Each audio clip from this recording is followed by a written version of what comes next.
我们以为自己生活在一个坚固可靠的世界，杯子会摔碎，硬币会落下，月亮始终挂在天上，一切都有因果，一切似乎有迹可循。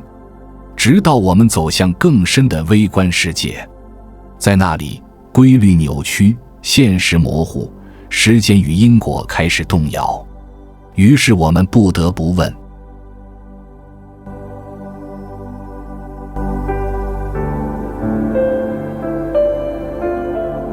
在这部影片中，我们将带你走进一个既神秘又震撼的领域——量子物理。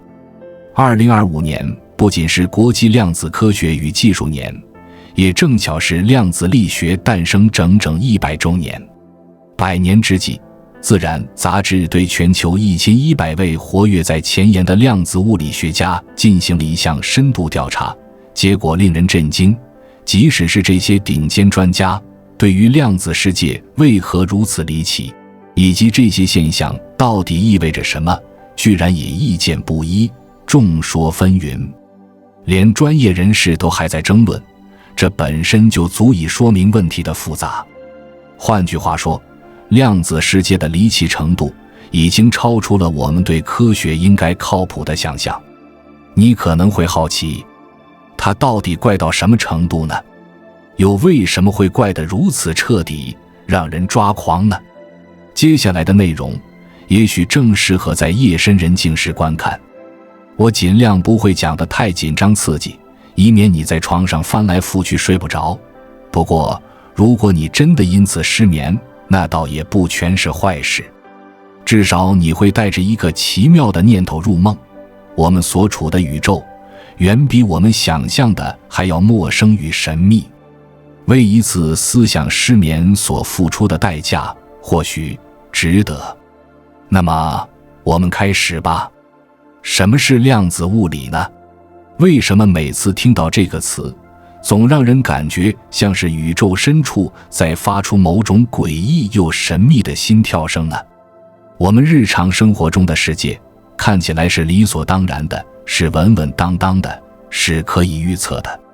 你把茶杯从桌子边上碰落，它一定会掉到地上，摔个粉碎。你抛一枚硬币，它一定会落地，正面或反面，不会卡在半空，也不会同时出现两个结果。你闭上眼睛，再睁开，月亮还在那里高挂天际，不会忽然就消失不见。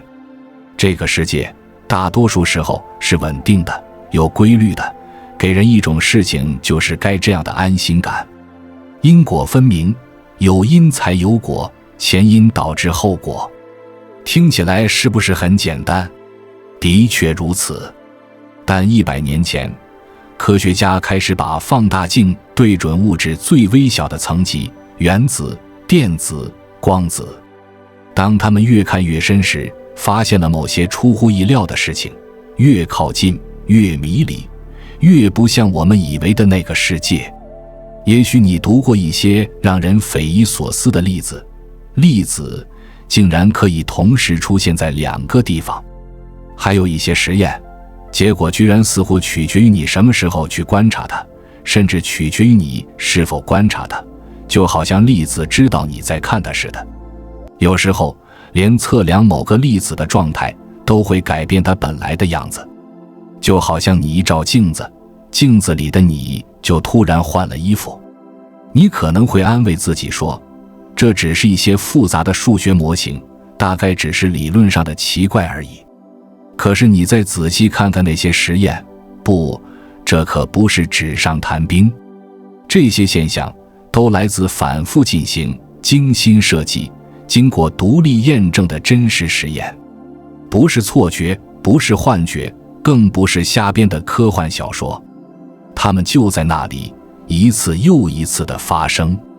问题不是我们研究的不够，或者实验方法有误，而是连科学家们自己都搞不清这些现象的真正含义。表面上看，是一些奇怪的粒子行为，可深层次上，这些现象对我们一直以来赖以建立世界观的根本逻辑构成了挑战。更令人震惊的是，这些问题早在100年前就被发现了，我们有一整个世纪的时间去理解它们，可直到今天仍然没有一个统一的解释。正因如此，它们成为了科学史上最令人头疼的问题之一。这些看似悖论的现象不只令人困惑，它们有时候动摇了我们对宇宙本质的根本信念。科学家之所以会为此夜不能寐，是因为如果这些量子现象是真的，那我们关于现实的整个认知可能从一开始就是错的。我们把这些令人费解、违背常识的现象称为量子悖论。当你听到悖论这个词，可能首先想到的是哲学谜题、逻辑游戏或脑筋急转弯，听起来复杂却无害，像是一种高智商的消遣。但在量子物理中，悖论远不止于思维游戏，它们就像一条深不见底的裂缝，撕开了我们对现实的理解，把我们熟悉的世界观一刀两断。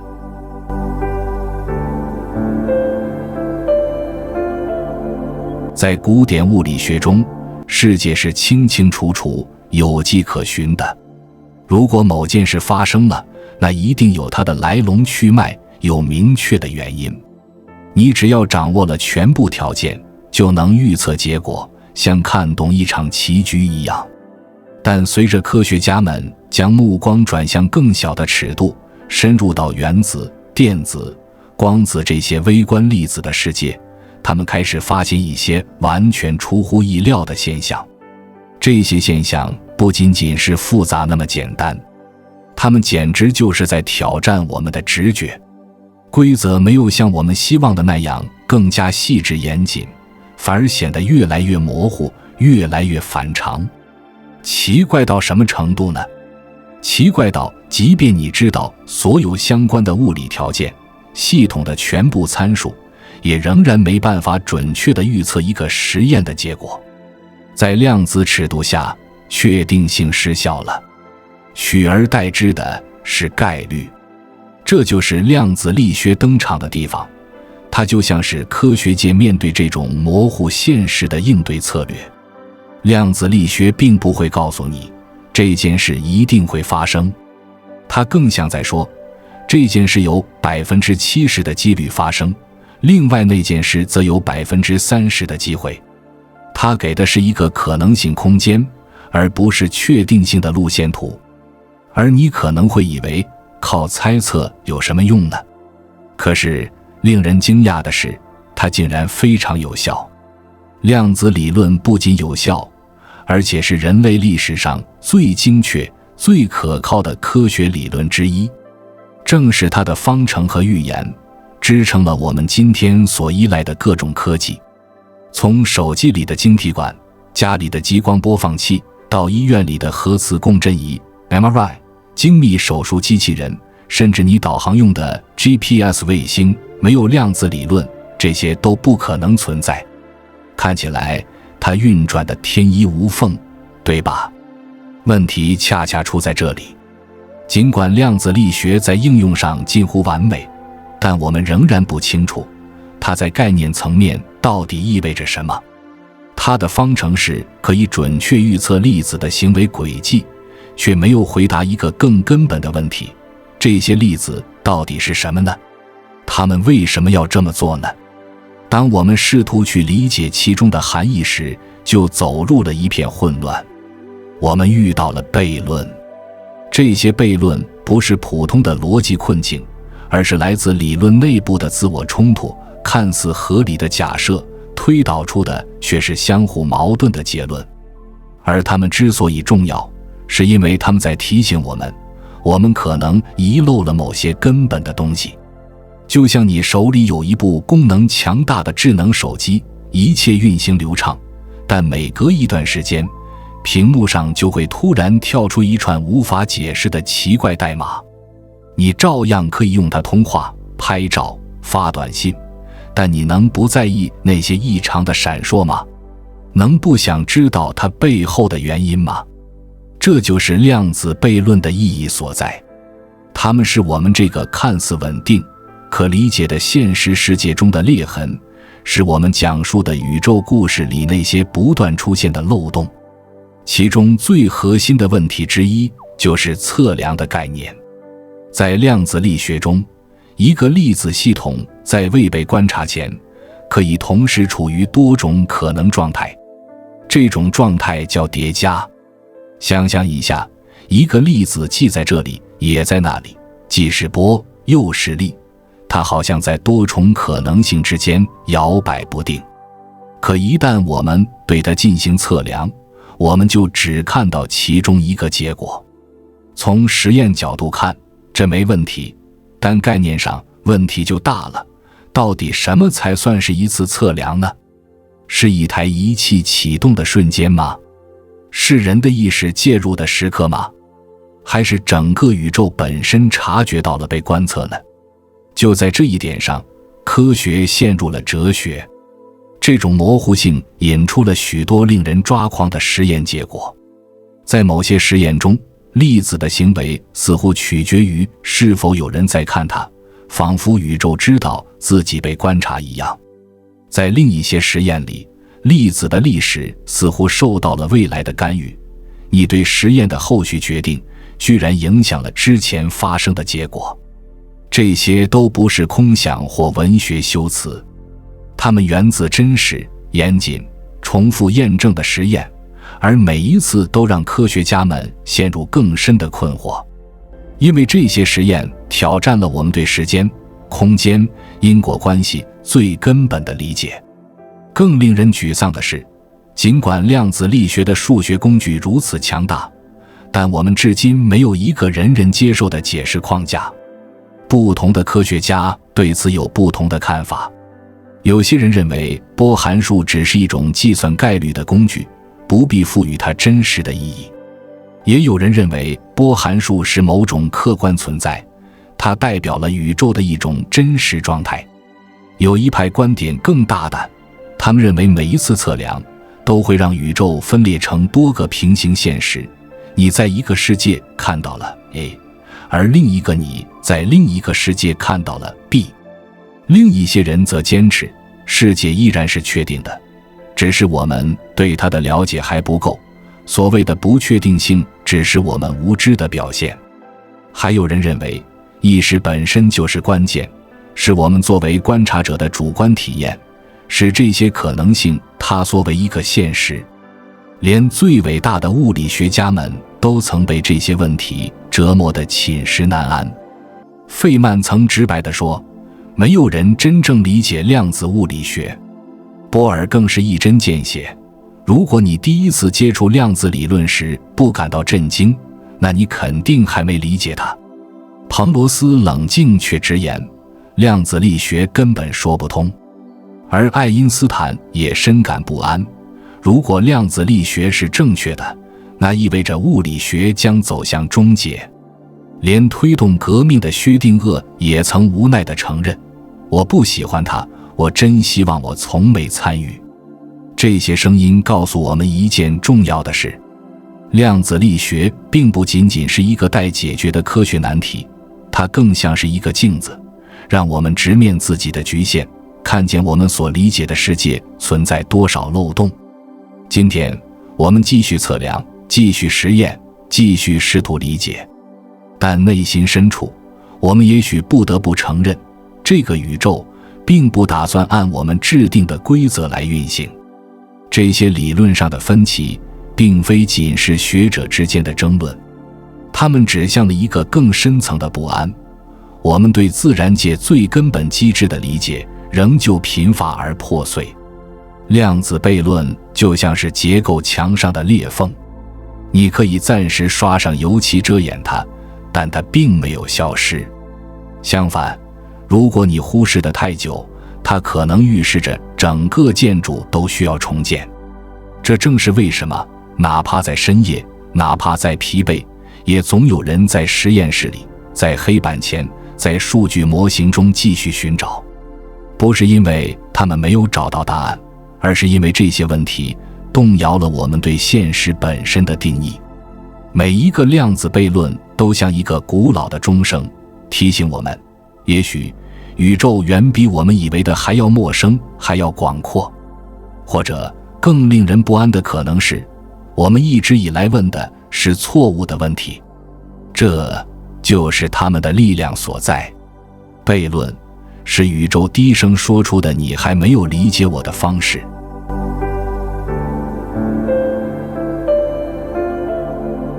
在所有量子物理的奇思妙想中，有一个实验听起来像是穿越小说的片段，却是彻头彻尾的物理现实。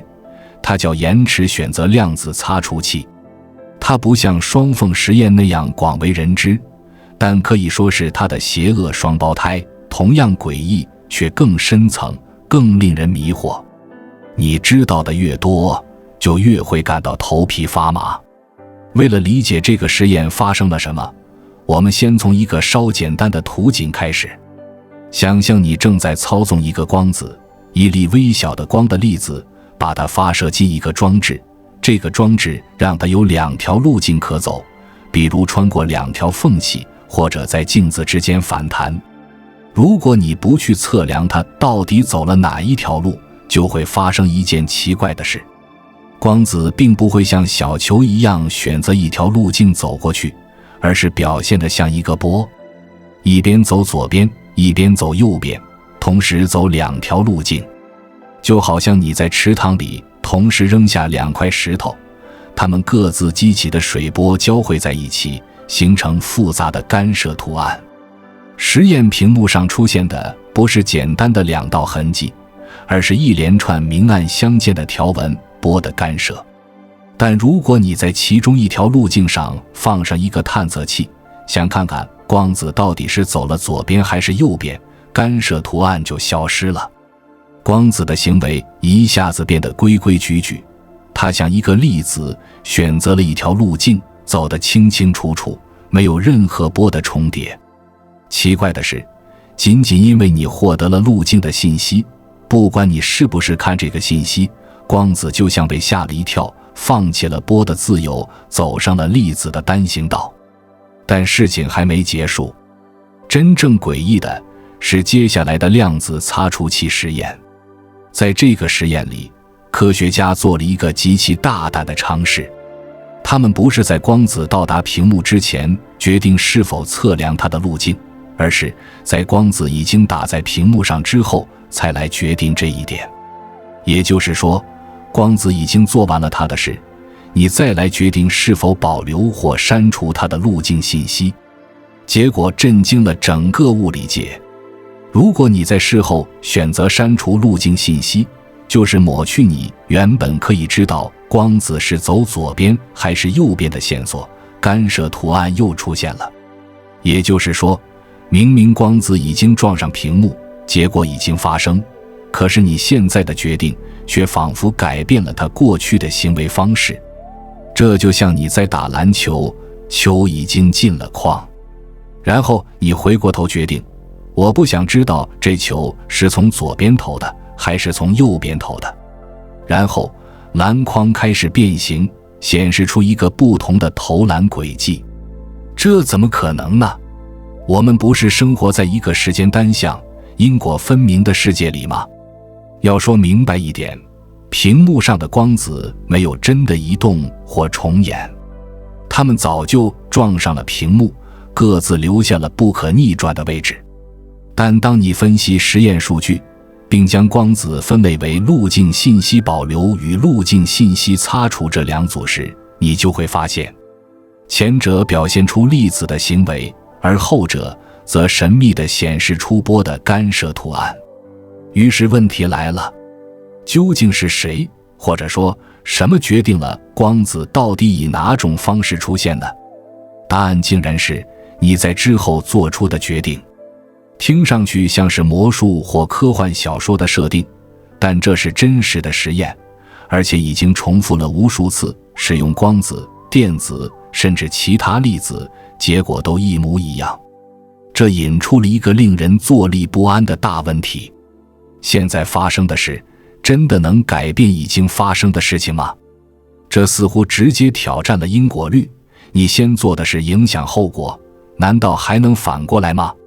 不过别担心，科学家们告诉我们，这并不等于你可以用它来发短信回到过去。你不能通过这个实验向过去的自己发送信息，也不能预测未来会发生什么。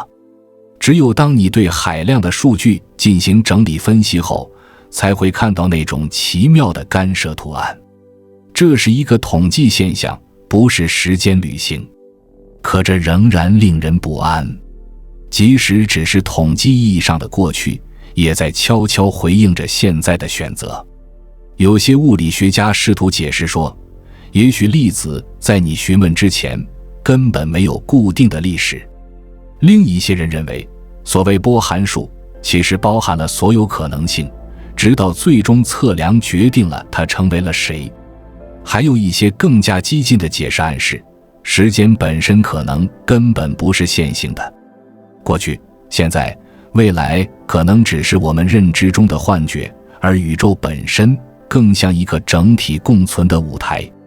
而我们所谓的过去可能只是一份记录，这份记录是可以根据你现在的行为不断被更新的。这听起来像哲学，但在量子世界里，这一切都是可能的。没有一个统一的解释，没人说得清哪种才是正确的。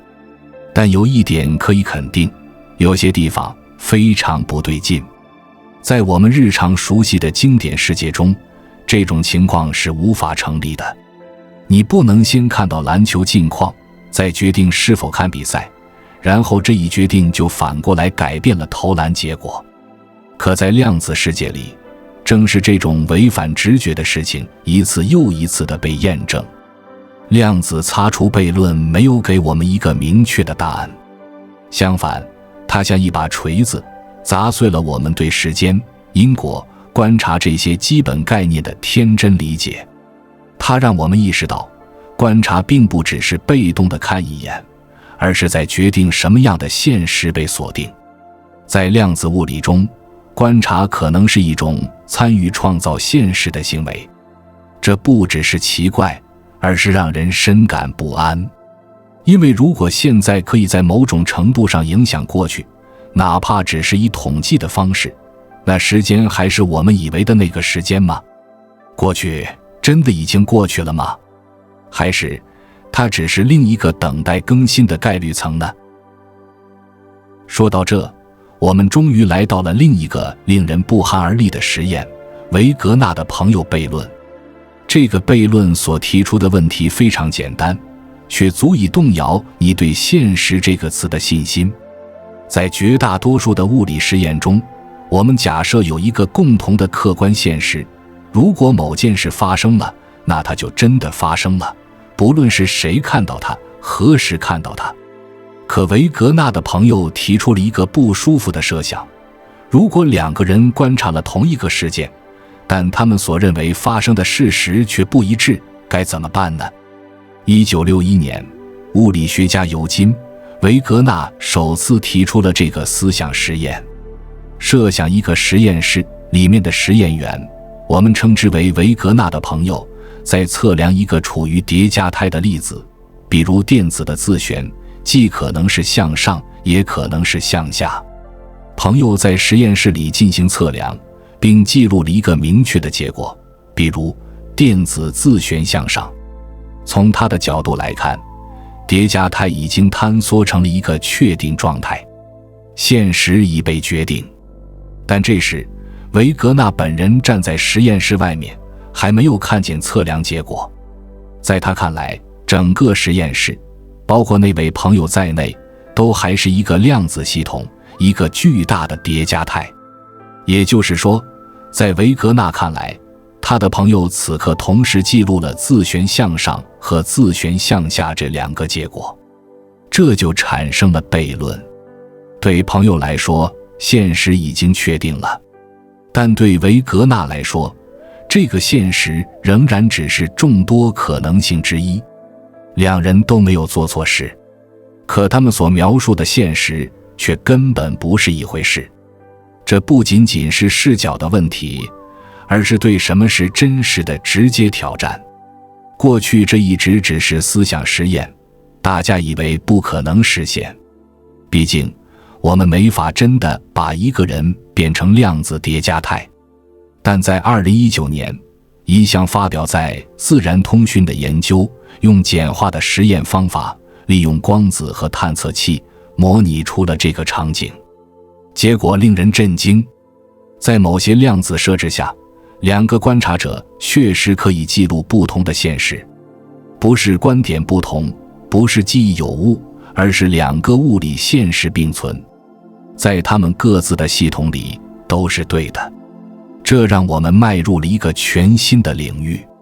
在经典物理中，如果两个人对同一件事看法不同，至少有一个人是错的。可在量子物理中，可能两人都是对的，只是他们不再共享同一个现实。这引出了一种可能，每个观察者都有自己独立的宇宙版本。也就是说，我们每个人都活在属于自己的世界支线中。你看到的，你测量的，不是一个共同现实的碎片，而是你专属的那一个版本。这正是多世界解释的核心，所有可能都会发生，只不过你只体验其中之一，而另一个你在另一条支线上正经历着另一个结果。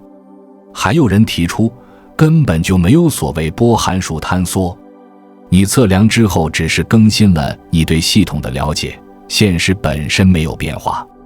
但这仍然留下了一个悬而未决的问题，当两个观察者后来交换信息时，谁的版本会胜出呢？这就是维格纳的朋友最令人不安的地方。他不是问谁看到了什么，而是在问现实本身到底是怎样的呢？如果两个观察者可以看到不同的结果，并都是真的，那么发生了某件事这句话还能代表什么呢？我们还能说有客观现实吗？还是我们每个人都被困在自己的感知之中，活在不同的分支里呢？想象一下，在实验室之外的生活中，这种现象的延伸。两个目击者看到同一个硬币抛弃，一个说是正面，另一个说是反面，但他们都没有说谎，也没有看错，只是因为他们的现实不同。听起来像极了科幻小说，但维格纳的朋友正迫使我们严肃考虑，也许量子世界真的就是这样运作的。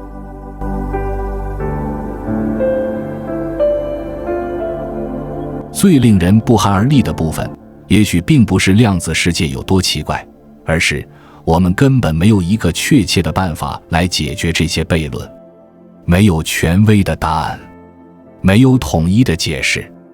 这并不是说物理学家不够聪明，也不是他们没有努力思考。问题在于，量子力学本身的规则就允许这种混乱和分歧的存在。就好像宇宙说，你可以提出问题，但我并不打算给你清晰的答案。我们越是试图深入探索，就越发现这些思想实验正在一层一层地揭开我们所谓现实的外衣。它们不断挑战我们对真理、观察、存在本身的定义。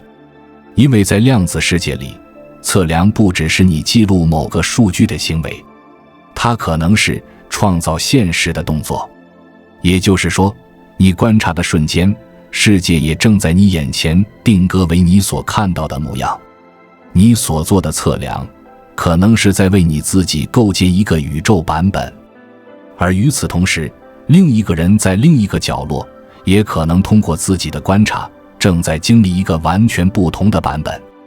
你们之间仅仅一墙之隔，但彼此永远不知道对方身处的现实是否与自己的相同。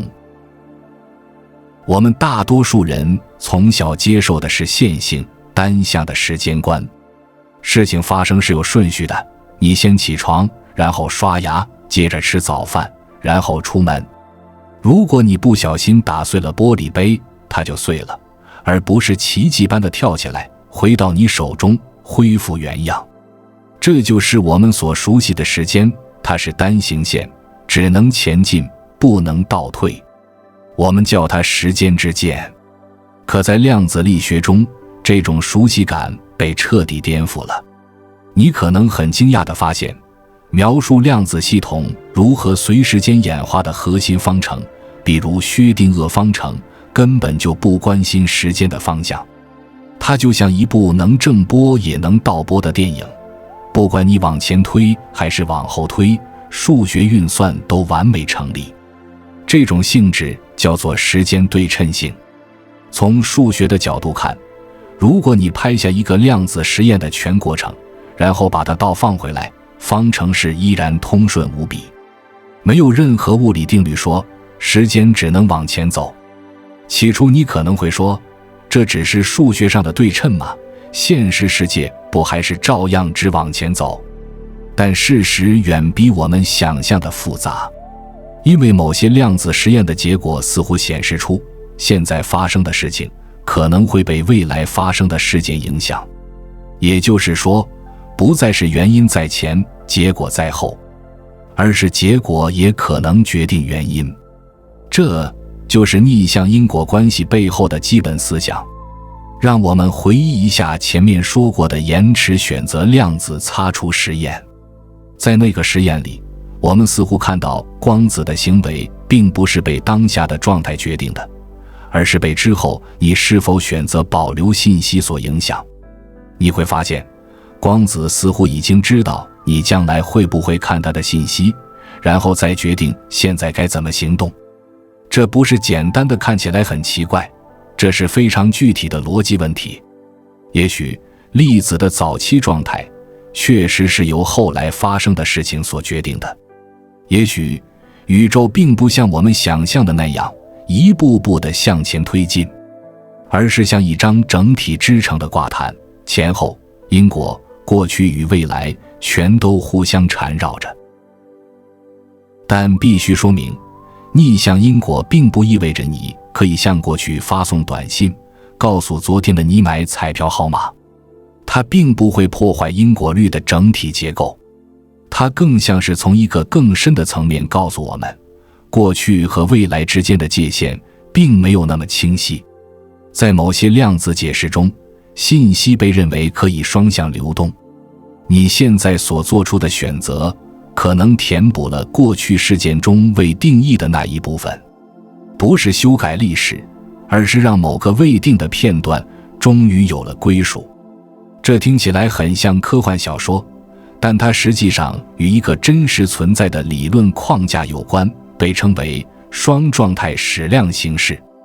它的核心观点是，一个量子系统的状态并不是仅由它的过去条件决定的，它还受到未来的一组终点条件的共同塑造。就好像你的人生不是从出生那刻起一条线往前走，而是从出生与死亡这两个端点同时对你的一生产生影响。一个事件的意义不仅仅来源于它发生的那一刻，还取决于它最终去向何方。在这种观点下，整个量子系统的演化像是一张写小说的稿纸，你不知道第一章的真正含义，直到你写完最后一章。这对我们的思维方式是一种巨大的挑战。我们习惯于从过去推到现在，从原因推到结果。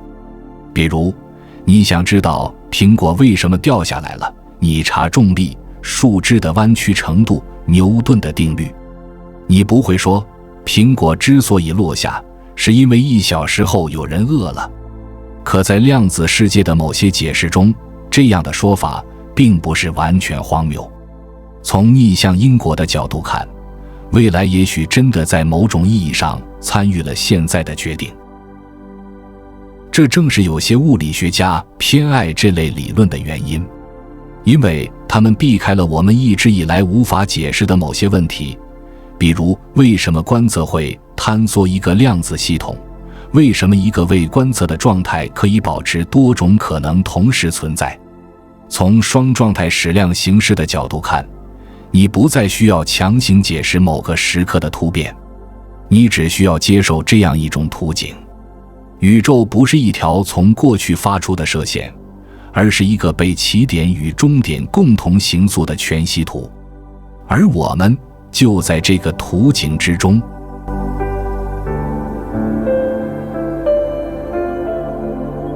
前面我们提到的逆因果模型有一个惊人的主张，波函数并不是在你观察它的那一刻才坍缩，而是说一个量子事件的结果其实是由过去与未来共同塑造的，不再是单向的决定，而是一种时间两端的合理。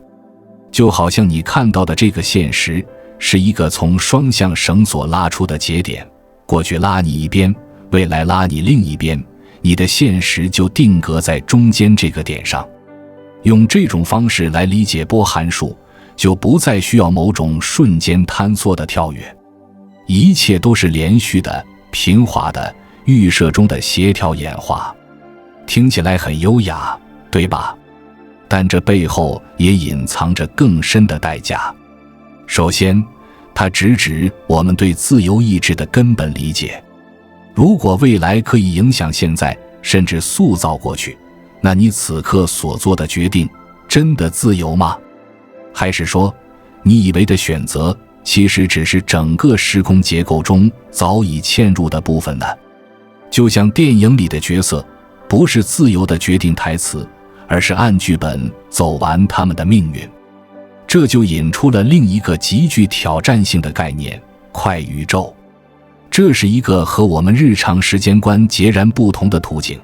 在这个宇宙模型中，时间并不流动，没有此刻，没有过去，也没有未来。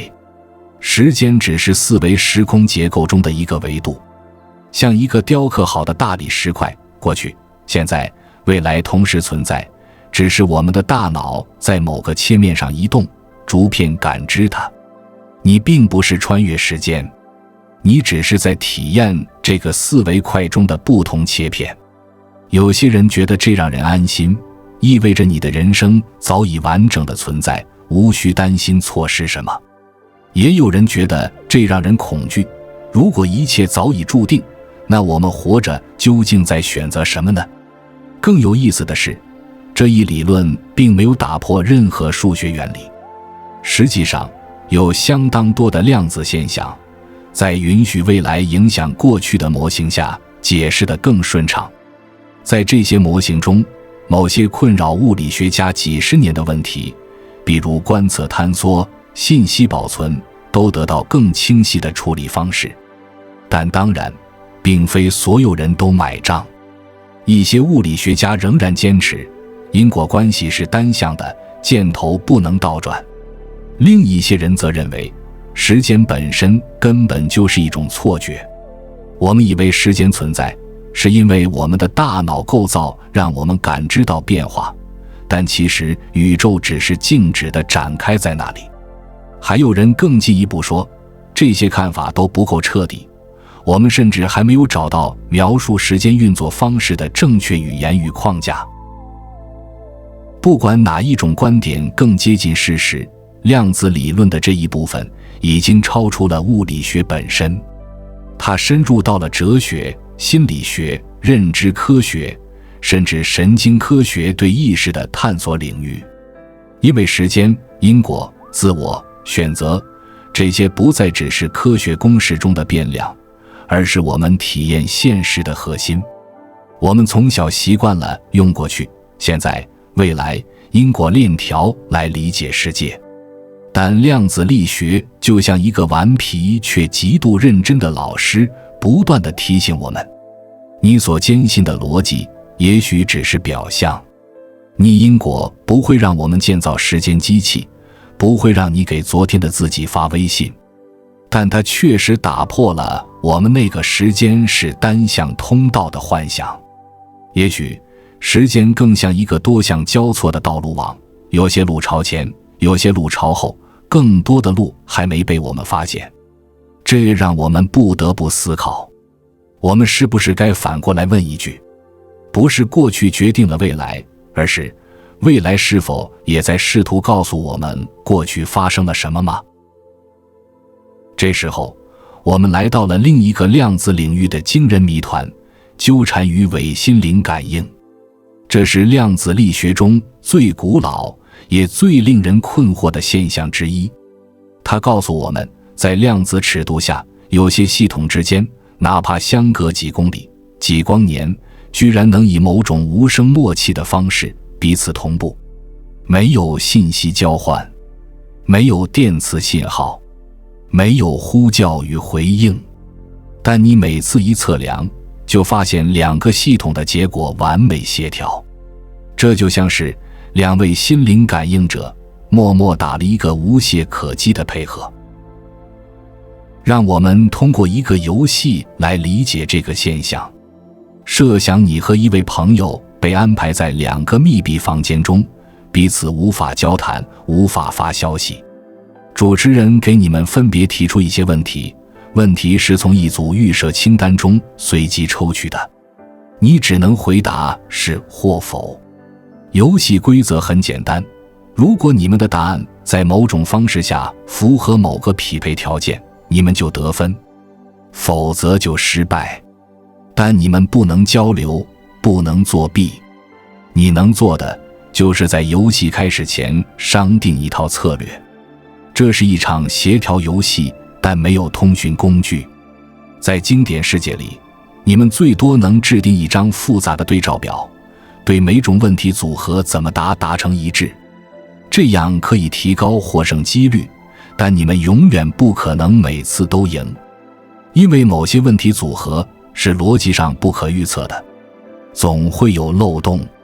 但现在，设想你和朋友共享了一对量子纠缠粒子，这些粒子之间存在一种非常奇特的非定域关联，不管它们相隔多远，一旦你测量一个，另一个的状态立刻与之匹配。于是当你在房间里测量你手上的粒子，根据它的状态给出是或否，你朋友那边也能通过他自己的粒子给出协调一致的答案。你们仍然没说话，仍然没传递任何信息，但结果总是对上，完美匹配，次次必中。这就是量子纠缠的力量。这种现象被称为量子伪心灵感应。之所以叫伪心灵感应，是因为它看起来像你们心有灵犀，共享意识，但实际上没有任何信息在你们之间传递，不是超光速传输，不是预先作弊，而是经典逻辑不再适用。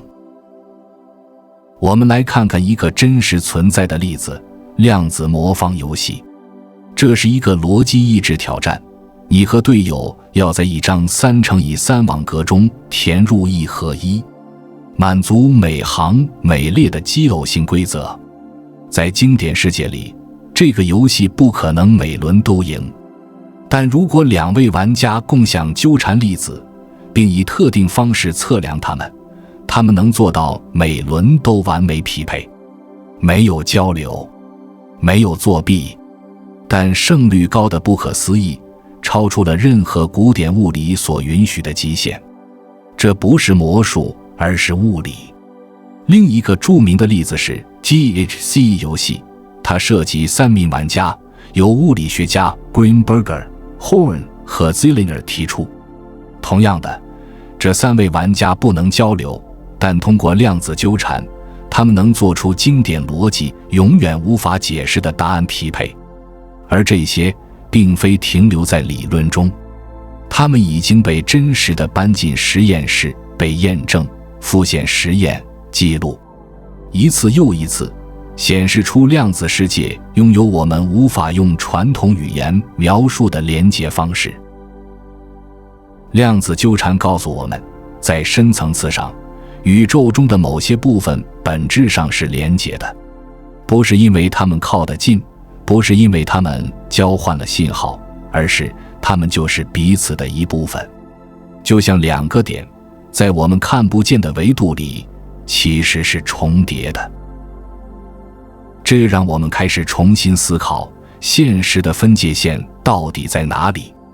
我们彼此之间真的隔着那么多距离吗？还是我们只是在更高层次的统一整体中扮演不同角色呢？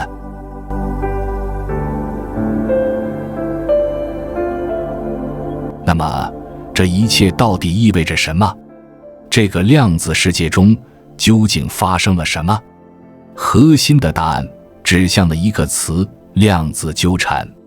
当两个粒子纠缠时，它们不再是两个各自独立的物体，它们是同一个量子系统中的两个组成部分，由一个统一的波函数所描述。换句话说，它们不是你是你，我是我的关系，而是你中有我，我中有你。即使你把它们分开，无论是几米、几公里，甚至是天文级别的距离，它们之间的这种深层联系依旧没有断裂。你测量一个粒子的状态，另一个粒子会在同一瞬间显现出与之匹配的状态，不是因为你发出某种信息，不是因为他看到你这么做，而是因为他们从一开始就没有分开过。这是爱因斯坦口中的鬼魅般的超距作用，他非常讨厌这个想法。在他看来，如果一个粒子可以瞬间知道另一个粒子的状态，那就意味着这个理论不完整。现实应该是局部的，信息传播必须遵循光速上限。可随着几十年的实验逐步展开，证据越来越清晰，纠缠不仅真实存在，而且比爱因斯坦最初担忧的还要离谱。量子伪心灵感应的实验告诉我们，这种奇特的联系不仅存在，而且可以利用起来。它不是幻想，也不是装饰性的数学技巧，它可以用来做事情，完成经典物理下绝对不可能完成的协调。这逼迫我们面对一些令人深感不安的问题。宇宙真的是局部的吗？也就是说，信息是否真的只能以光速传播呢？或者，在我们还不了解的更深层空间结构中，有某种超越时空的隐形层吗？一个层面在那里，距离这个概念根本不成立。两个粒子不是相隔遥远，而是本质上仍是一个整体的一部分。现实本身是存在的，还是被观察时才存在呢？也就是说，如果我们没有去看一件事，那它是否真的有一个固定的属性吗？还是说，属性只是我们测量行为的结果呢？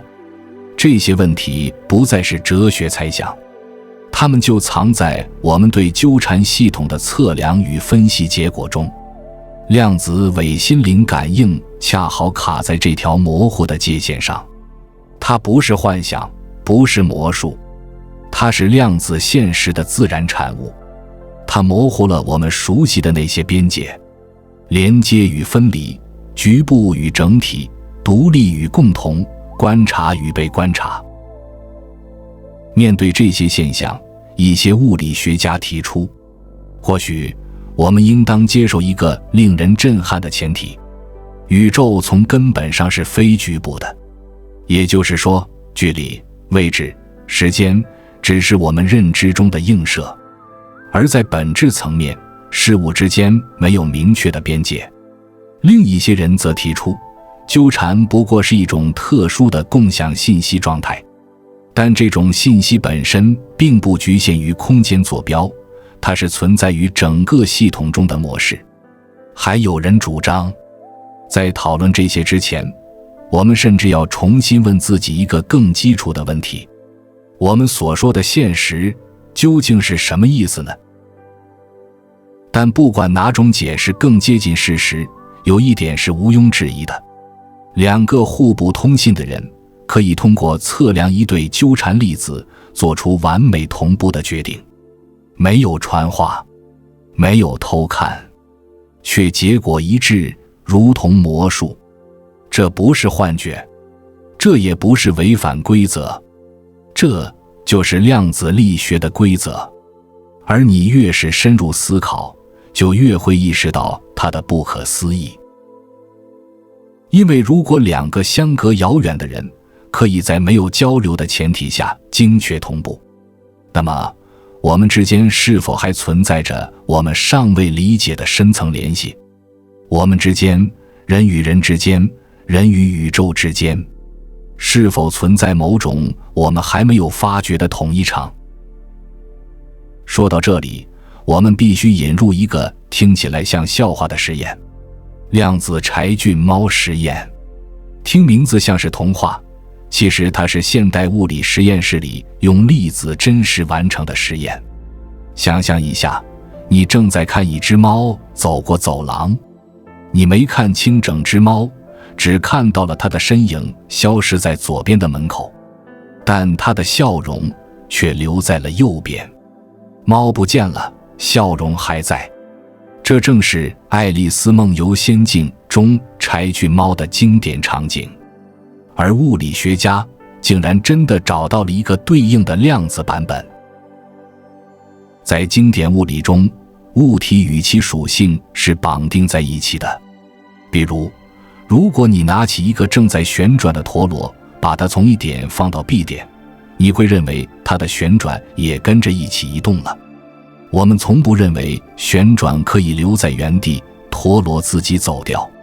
位置与属性是一个整体，但量子世界对这一理所当然轻松一击打破。在柴郡猫实验中，科学家使用的是中子，这些粒子同时拥有位置和自旋两种属性。自旋在这里并不是自转意义上的旋转，它更像是一种量子标签，决定粒子与磁场的相互作用方式。研究人员设计了一个装置，叫干涉仪，它可以将中子的路径分成两条，就像前方道路出现岔路口。此时的中子不是走左边，也不是走右边，它处于叠加态，也就是同时走两条路，直到被测量。一切看起来还在正常的量子怪异范畴里，但接下来事情开始变得不对劲。科学家调整实验条件，使他们能够在一条路径上测量中子的位置，而在另一条路径上测量中子的自旋。结果却发现，中子的位置表现在左边，而它的自旋却出现在右边。简而言之，粒子走了一条路，而它的属性走了另一条路。就好像你看见一个人从门里走进来，可他的影子却从窗户里飘了进来。从经典物理的角度，这完全不合理。你不可能把物体和它的质量分开，把热量和火焰分开，把旋转和陀螺分开。但实验结果显示，在量子尺度上，属性与实体可以暂时分居。这不是偶然，不是仪器误差，这是经过多次重复验证的实验现象，使用了一种叫做弱测量的技术。弱测量并不会像传统测量那样立刻逼迫粒子选边站队，它更像是悄悄旁观，不打扰粒子，却从统计上偷偷记录一些信息。当你收集了足够多的这种弱信号后，所形成的数据图景竟然告诉我们，中子在这里，但它的自旋却在那里。粒子和它的属性似乎被拆开来存在了。这就是科学家口中的悖论，不是因为数学无法描述它，而是因为它彻底击碎了我们对世界如何运作的常识预期。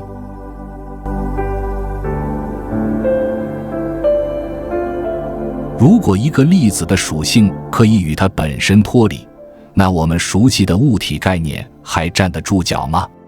换句话说，中子作为穿越太空的微观粒子，它真的是一个稳定存在的东西吗？还是说，它只不过是某些可以拆分、组合、偏离、再合并的属性集合？这不仅仅是技术问题，这关乎我们如何定义存在本身。一些物理学家认为，柴郡猫实验中展现出来的粒子与属性的分离，并不是粒子真的把自旋落在了路边。他们说，这只是一种测量技术导致的干扰现象，看上去像分离，其实是测量过程中我们投影了某种结构。根据这个观点，没有什么真实的分离发生，一切只是概率云之间的交错与叠加。我们观察的方式构建了那种分开的错觉，但并不是每位科学家都这么想。有些人认为，这个实验确实揭示了一种更本质的现象，那就是粒子本身就不是一个具有明确边界和属性的小球，它更像是一个可能性场。这些可能性有时可以像我们熟悉的属性一样彼此分离，单独出现。这对我们如何理解物质本身提出了深远的挑战。如果位置和自旋可以暂时脱钩，那是不是还有更多东西也可以被单独提取呢？比如，我们能不能在没有质量的情况下抽出电荷？是否能在没有动量的情况下获取能量？柴郡猫实验没有直接回答这些问题，但它为我们打开了提出这类问题的大门。它挑战了我们长久以来的直觉。我们以为物质是一个稳定的、不可分割的单位，可在量子世界里，这个假设开始崩塌。这也让我们不得不重新思考另一个古老的问题：什么才算是一次测量？如果你看到的内容取决于你怎么观察，在哪里观察，那么现实可能就不再是静静等待被揭示的客观存在，它更像是一部互动的剧本。唯有当你参与，角色才登场，舞台才搭建。在柴郡猫实验中，我们似乎再次看到了与维格纳的朋友悖论相呼应的部分。现实不是被动存在的，它是被我们参与、被我们测量、被我们意识地构建出来的。在经典世界里，粒子的属性就像一个手提箱，拿起它，内容全都随你而动。但在量子世界里，粒子的这些内容、位置、自旋、电荷，可能只有在你尝试打开这只手提箱时，它们才会决定出现在哪里。所以，如果你以为量子物理已经够奇怪了，请记住，我们已经在实验室中成功观测到没有猫的笑容。这不是比喻，这就是现实。现在，让我们进入一个量子思想实验的终极场域，它不再只关于粒子或仪器，它触及我们自身、意识、生存，甚至死亡。它被称为量子自杀思想实验。它所基于的是量子力学中最具争议、最激进，同时也最引人入胜的一种解释——多世界解释。这个理论的核心思想简单却深刻。每当发生一个量子事件，不同的结果不是有一个发生，其他消失，而是每一个可能结果都会实现，在不同的现实版本中。宇宙在每个量子抉择的时刻，会悄悄地分裂成多个平行版本。你不会意识到分裂发生了，你只会经历其中一个结果，但其他结果也都在，只是你不在它们之中。现在，设想一个由量子触发机制控制的实验装置，比如一个量子扳机，每次按下按钮，它会根据某个粒子的自旋，以 50% 的概率决定枪是否开火。这个装置放在一个封闭、完全隔离的箱子里，外部无法观测，只有内部的那个人知道发生了什么。现在，这个人一次又一次地按下按钮，按照概率计算，一半的世界中枪响了，实验终结；另一半中枪没有响，实验继续。但关键在这里，从那位实验者的主观意识角度来看，他每一次都幸存下来，因为只有在活着的版本中，他才能继续体验。他从来没有意识到自己死过，在他自己的时间线上，死亡从未真正发生。这就引出了一个令人震撼的概念：量子永生。根据这个思路，无论外界结果多么不可思议，你的主观意识永远只能存在于你继续存在的那个分支中。从别人眼中看，盒子里的人在一半的情况下死亡，这没错。但从他自己眼中，他的意识流永远没有中断。当然，这不是说人类可以用这方式实现真正的永生，这不是一种长生术，不是你能在日常生活中实际应用的生存技巧。从外部视角来看，你确实死亡了，但从内部的第一人称体验角度，你只是醒来，在一个还活着的你之中。这是一个思维上的悖论，它不是实验的问题，而是我们对自我、意识和现实中的选择的理解被拉伸到了极限。如果每一个你的可能版本都确实存在于多元宇宙中的某个地方，那你当前的这段体验，这段你称之为我的人生的连续性，它又意味着什么？为什么是这个你，这个版本，这个时刻？量子自杀思想实验不依赖新的物理理论，它只是将量子力学中的多世界假设推向它最极致、最私人化的后果。如果你在某个分支中生存，而在另一个分支中死亡，那么体验死亡是否真的有意义？毕竟你无法主观地意识到自己已经死了，你的意识总是从活着的分支继续延续。这听起来也许令人振奋，但仔细想一想，它也可能令人毛骨悚然。如果你的意识永远只沿着幸存的路径延伸，那是不是意味着你将永远醒来，活在一个又一个越来越荒诞、越来越孤独、越来越不可能的世界中？不是永生，是没有终点的延续。也许你是唯一的幸存者，也许世界已经崩塌，也许所有人都离你而去，而你还在这里。这不像一个圆满的结局，它更像是一种无法退出的梦境。而这一切仅仅是从粒子的多种可能性出发，推演至我们对生存体验的最深层想象。这就是量子物理的魅力，它让我们看见世界最深的结构，也让我们直视自己最深的存在。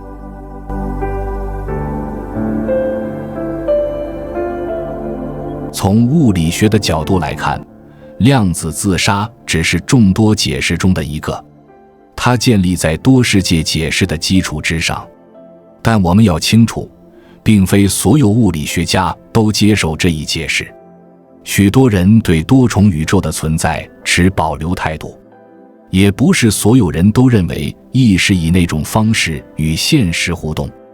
但如果你认真对待多世界，并将它延伸到观察者的主观体验，那量子自杀就是一个自然但令人不安的逻辑推论。它也揭示出一个问题，一个物理学家经常回避却迟早要面对的问题。我们其实并不太了解观察者在量子力学中真正扮演什么角色。我们可以描述粒子的行为，可以计算概率分布，可以预测干涉图案。但当观察这个行为本身与意识相结合时，会发生什么呢？我们并不知道。大多数解释试图绕过这个问题，要么用模糊的术语掩盖它，要么干脆忽略它。但量子自杀这个思想实验像一面镜子，强迫我们正视这件事。当我们讨论物理学时，我们讨论的只是外部世界吗？还是在某种程度上也在讨论我们自己，那个正在观察世界的我？这就是量子自杀如此有力、如此令人不安的原因。它不是关于制造机器或更改定律，它问的是一个几乎哲学的问题：当一切都改变时，什么还能够持续存在？当物理学碰上第一人称经验，结果会是什么？量子自杀没有给出答案，它只是轻轻地打开了一扇门，一扇大多数人甚至不知道存在的门。但一旦你迈进去，你就很难不回头望一下。在这无限分支的宇宙中，现在的我是不是某种意义上的幸存者？现在我们的目光从微观世界转向宇宙的深空。如果说量子悖论在粒子的尺度上挑战了现实感，那黑洞就是宏观宇宙里最极端的谜题。在宇宙万物之中，黑洞也许是最神秘、最无法忽视的存在。它们是引力的极端，是密度的极限，是时间的扭曲。靠近它们，连时间这个概念都不再可靠。但在所有这些超凡脱俗的属性之外，黑洞还有一个你可能没听过的问题。它们制造了理论物理学中最严重的冲突之一。这个问题叫做黑洞信息悖论。它揭示了我们最引以为傲的两大理论——广义相对论与量子力学之间的巨大矛盾。要理解这个悖论，我们先从黑洞本身说起。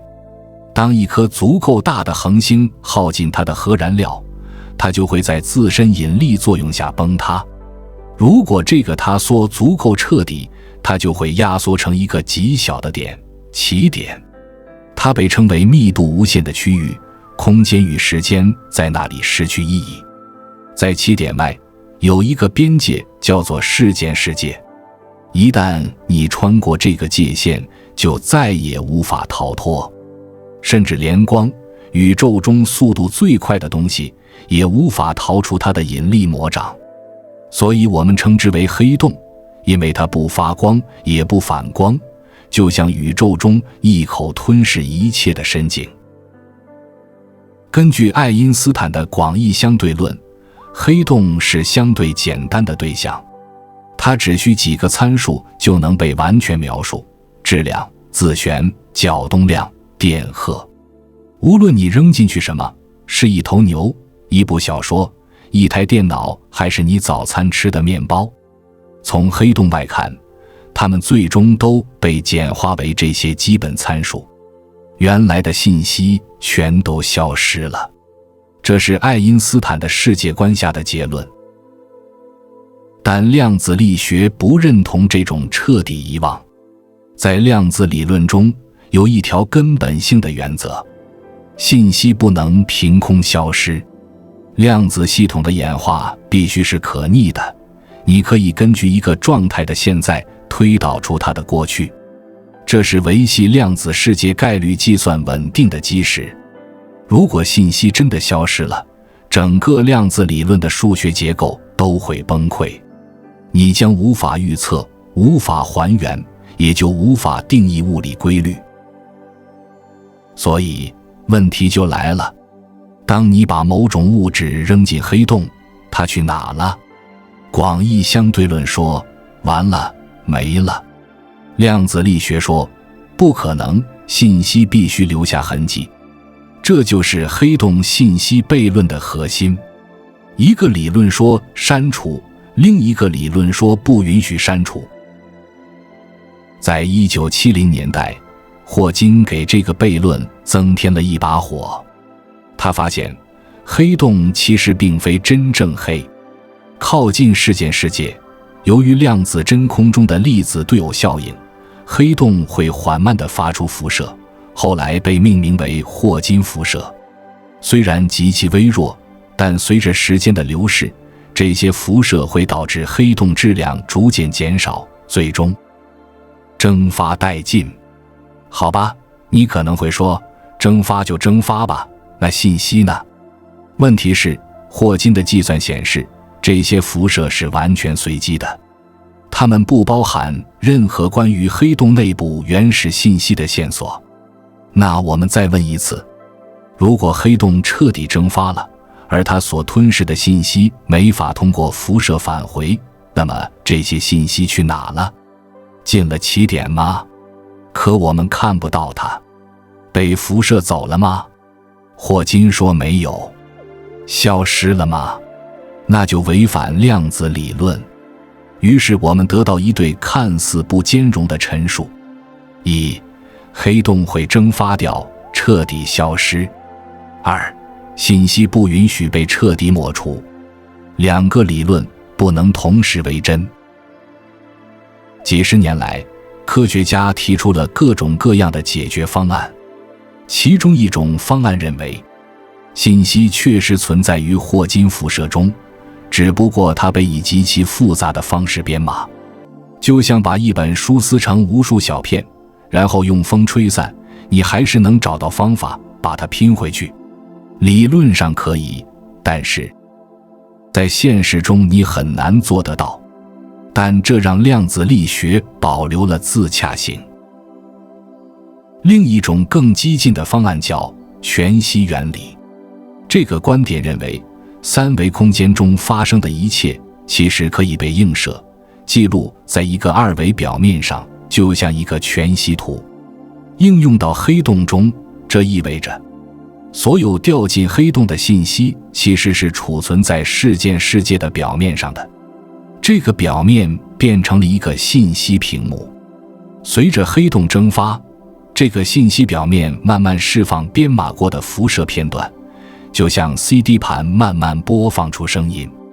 这个理论最初源于弦理论，现在在一些圈子里被认为是有希望的方向。还有一个更具争议的建议，防火墙悖论。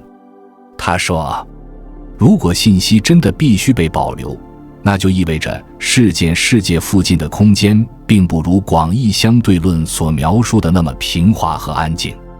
它应该是一堵能量极高的火墙，任何靠近黑洞世界的物体不会悄悄穿越，而是会被烧成灰烬。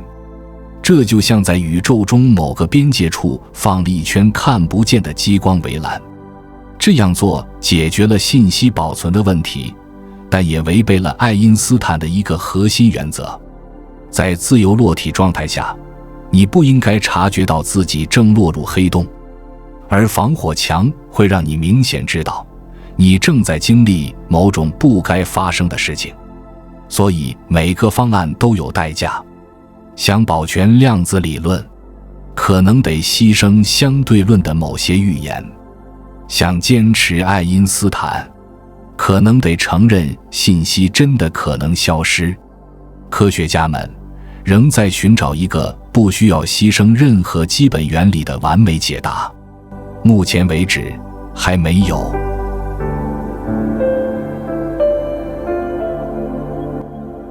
这就是黑洞信息悖论之所以如此强大的原因。它不仅仅是一个局部理论的漏洞，它意味着我们可能遗漏了一块至关重要的拼图。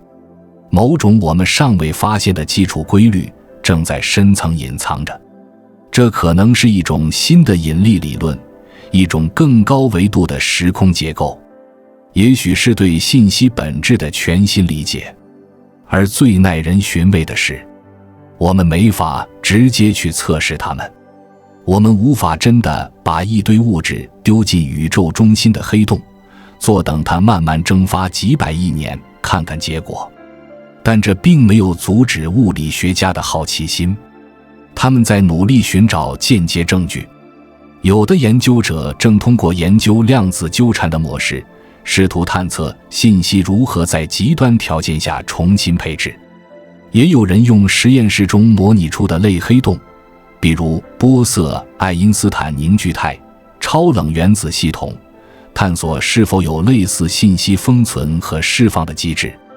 我们也许无法进入黑洞，但我们可以在地球上创造小型的思想实验场，把数学的预言拉进现实世界。黑洞信息悖论就像许多科学难题一样，听起来似乎很简单，某样东西去哪了？但当你试着回答它，答案就开始逐层裂解，揭示出一个令人震惊的真相。它牵涉的不只是黑洞，它涉及的是量子理论是否完整，引力是否需要重构？时间和因果是否按我们以为的方式运作？熵到底意味着什么？而最重要的，也许是我们所说的现实究竟是什么？在我们真正解决这个悖论之前，我们对宇宙的理解注定只是不完整的投影。现在，经过9章探索，如果你要从所有这些量子奇异性中选出核心，你可能会以为是那些粒子、波函数、黑洞或是时间的悖论。但不，核心其实更简单，也更深刻。测量。乍一听，测量这个词好像很普通，你看一眼，检查一下，按个按钮，记录个值。在经典物理里，测量是被动的，不会影响对象。你可以把温度计放进热水，它不会改变水温。你看钟表，时间不会因为你在看它而变慢。可在量子世界里，测量本身就是参与，它改变了被测物的状态，它让未决定的系统做出选择。这就是著名的测量问题，量子力学最深也最难缠的谜团之一。要理解它，我们得先明白，在你测量粒子之前，量子力学如何描述它。以电子为例，在没有观察之前，电子没有确定的位置或速度，它不是在这里或那里，而是处在一种叫做叠加态的状态里。这是一种由波函数控制的可能性分布。你可以把它想象成一个概率云，它可能在这儿，也可能在那儿，但在哪儿并不确定。可一旦你测量它，比如想知道它在哪里，你就只得到一个明确的答案。叠加态消失了，波函数坍缩成一个确定的结果。电子做出选择，出现在某个具体位置，但这不是因为你之前只是没看见，而是因为你测量的行为本身就迫使系统决定现实的一种走向。问题是，量子力学的方程可以完美描述概率的演化，但它完全没有解释坍缩是怎么发生的，为什么会发生。这些方程告诉我们，如果你测量，这就是你有多大概率得到这个或那个结果，但它从不告诉我们，测量本身究竟是什么？为什么某一刻可能性忽然就变成了事实？又是谁来决定现在该坍缩了？我们说，探测器测量了电子，或者观察者看到了结果。可是，机器发出“哔”的一声，就足以改变现实吗？是否需要一个有意识的观察者，才让粒子选边站呢？还是崩溃根本就不是真的，只是我们与系统互动后的幻觉？这个问题至今没有确定答案。物理学家提出了多个不同的解释。哥本哈根诠释，这是最古老、最广泛接受的一种解释。他说，在你测量之前，系统没有确定的属性，测量让系统做出选择，波函数坍缩就是这个选择的发生，但它没有定义测量究竟指的是什么。观察者、交互、意识，它模糊了边界。多世界解释，他大胆地说，波函数根本就不会坍缩，每一个可能的结果都真的发生了，只是在不同的宇宙分支中。你测量后，你的意识与某个结果绑定，你就在那个分支中继续活着。听起来震撼，逻辑也完整。但问题来了，如果每种可能都发生了，那为什么你只记得其中一种？又是谁决定你在哪条分支里？退相干，这是一种更物理化的解释。他认为，当量子系统与环境相互作用时，比如空气、热量、光子，量子特性就模糊掉了。干涉不再发生，系统看起来像坍缩了。但退相干并没有解释为什么你只看到一个结果，它解释了叠加为何无法保持，却没告诉我们现实为什么变成这样。所以到目前为止，我们仍然在问同一个问题：当你看着量子系统的时候，它为什么决定变成你看到的样子？这不是语言游戏，这是一个真正严肃、科学且哲学的问题。在一个几乎完美的物理理论里，测量却依然是一块未解的空白。你可以说，我们建造了高能对撞机，捕捉了希格斯粒子，我们模拟宇宙诞生的头几秒钟，我们发射卫星穿越冥王星，探测系外行星大气，但我们仍然无法解释一件最简单的事：眼睛当我看向电子时，它为何突然在那儿？这就是量子力学最终的震撼。它不仅挑战了我们对现实的定义，它挑战了我们对观察的定义，甚至挑战了我们对我们是谁的理解。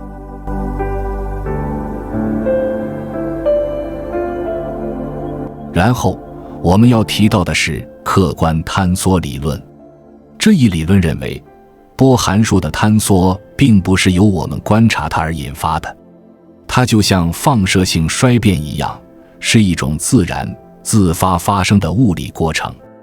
根据这些模型，当系统变得足够大、足够复杂时，叠加就不再稳定，它会自行崩溃，不需要观察者，不需要测量装置。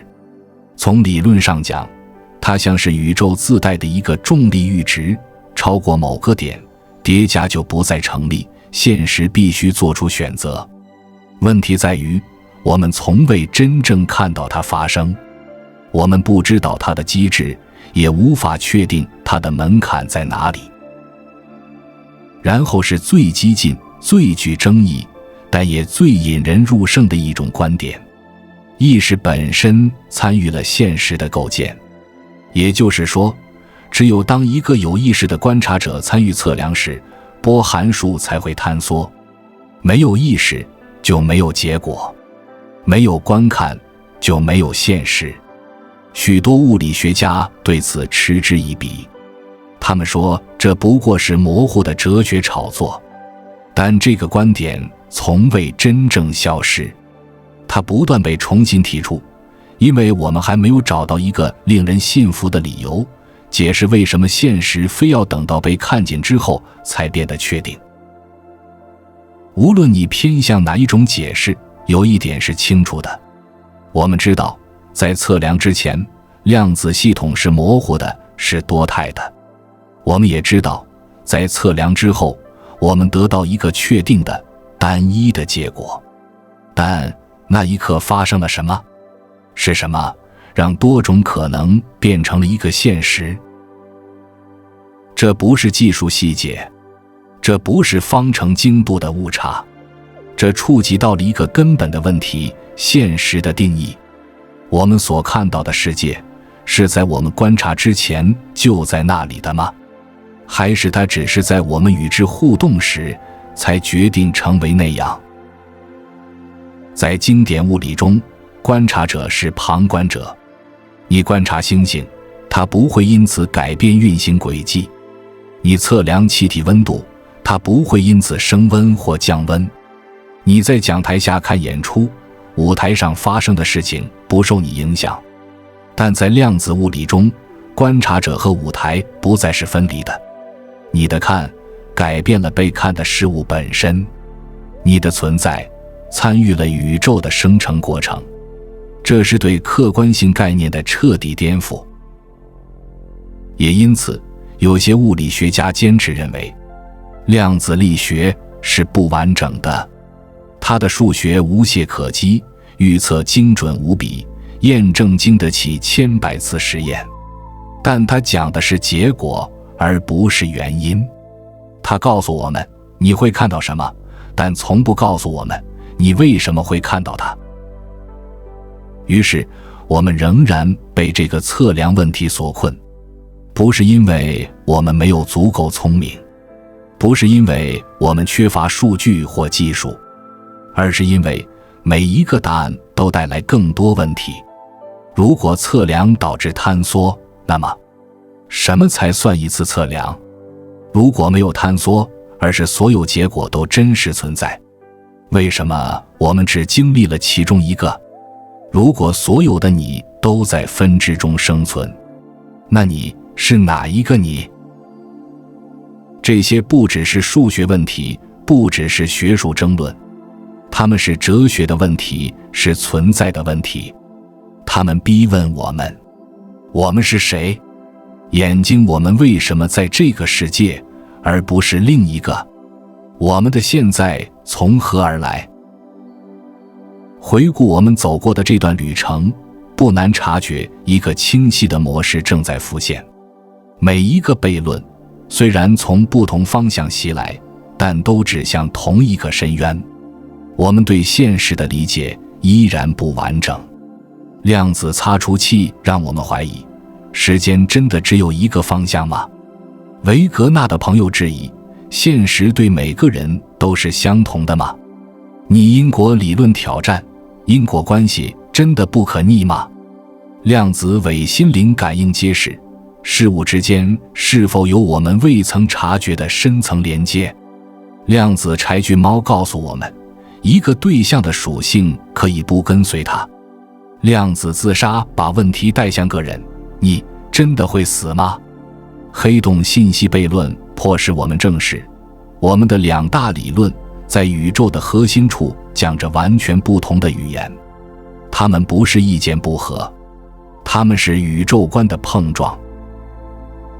我们或许可以这样总结，量子力学不只是关于粒子，它是关于限制、边界以及穿透边界的可能性，是我们关于宇宙的语言开始触碰到无法用语言表达的事物。每一个悖论都是这个宇宙在低语，你还没有完全理解我。而我们能做的也许正是继续倾听，继续怀疑，继续测量，继续想象，不为了得到最后的答案，而是为了靠近那个也许永远无法抵达的真实。现实也许并不是某种已经存在的东西等待被发现，它是我们每次凝视宇宙时与它共同书写的一页。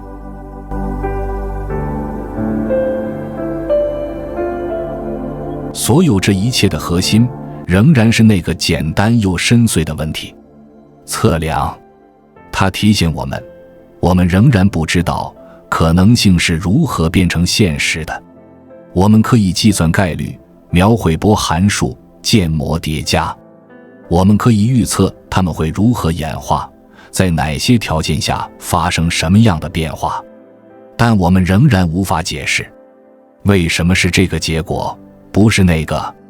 为什么在那一刻，那个点上，它决定变得确定？把我们讨论过的所有悖论、量子擦除器、逆因果性、黑洞信息、量子自杀、柴郡猫、维格纳的朋友放在一起看，你得到的并不只是一个悖论清单，你得到的是一条清晰的讯息。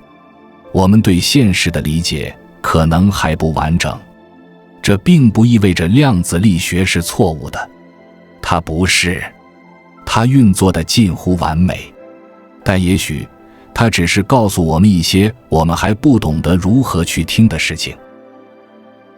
数学解释了怎么做，但它没有告诉我们为什么是这样，而这个为什么并不是哲学奢侈品，它触及我们存在的最深层结构。